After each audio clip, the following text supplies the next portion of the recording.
Dhe shqetësimi tjetër është që si është mundur që mrena 3 ditë të ndodhin 4 vrasje. Secila vrasje ka motivet dhe mënyrën e kryerjes. Dhe kjo është shqetësuese për një shoqëri në vendin tonë me një popullat aq të vogël do të kemi aq shumë vrasje.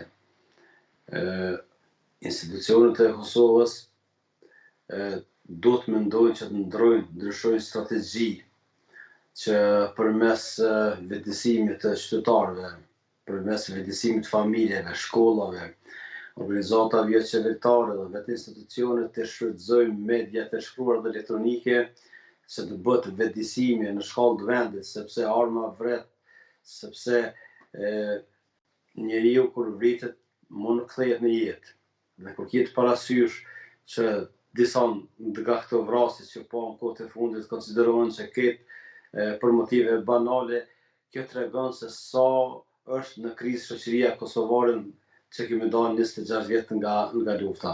Prandaj Kosovës i duhet një strategji nga ana e institucionit të Kosovës, sepse me mekanizma represive është e pamundur që të parandalohen ose të zvogëlohet minimalisht numri vrasjeve në Kosovë, sepse Kosova ka rreth 10.000 polic në shkallë të vendit me administratë, dhe është e pamundur që në secilin vend ku ndodh një rast i tillë të jetë një polic. Është jashtëzakonisht e rëndësishme që të bëhet një vetëdijsim dhe sa i përket armën në Kosovë. Pra, 26 vite nga përfundimi i luftës në Kosovë konsiderohen rreth 270.000 armë, të cilat është një numër jashtëzakonisht i madh.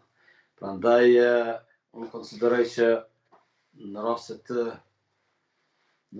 të tilla çfarë ne jemi, duhet që të ndërmehen masa shpejt e urgjent që të gjenë metodë, siç unë kam propozuar edhe në vitet e kaluara që për dorëzimin e armëve të zjarrit, përveç vetëdijsimit që nga familja, shkolla, organizatat qeveritare, mediat e shkruara dhe elektronike, të gjithë të bëjmë një vetëdijsim, por edhe në anën tjetër të stimulohen ata të cilët kanë armë të zjarrit, të stimulohen nga shteti, madje të kërkojnë edhe fonde nga Bashkimi Evropian që të kthehet në forma të ndryshme, pra të dorëzohet një armë, të kthehet një shumë e parave se një pajisje shtëpiake, se të gjenë mënyra, sepse arma vret edhe numër aq i madh i rasteve që kemi pra vetëm këta shkollë të fundit, kjo po bëhet me armë zjarri. Armbajtja pa leje është vetëm një nga shkaqet, sepse ndikojnë shumë faktorë, domethënë faktorë socioekonomik dhe mënyra e jetesës e tjera, por unë besoj që armbajtja pa leje është e pajustifikueshme.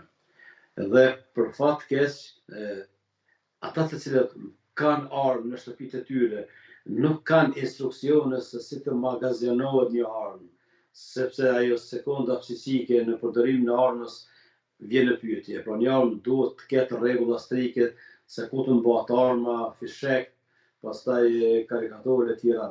Duhet mendohet pra në 2 rrafshe. Pra në rrafshin e vetëdijsimit qytetarëve dhe në konfiskimin e armëve. Dhe drejtësia duhet të ketë parasysh që ata të cilët janë me precedent penal të mos u lehtësohet, po ta vuajnë dënimin, se qëllimi i dënimit është që të resocializohet personi në fjalë. Konfiskimi e armës pa leje, por edhe armët të cilat janë të destinuar që të mbahen në shtëpi e personi në mënyrë të paautorizuar e bart armën t'i konfiskuar dhe t'i shqetësohet masa e dënimit.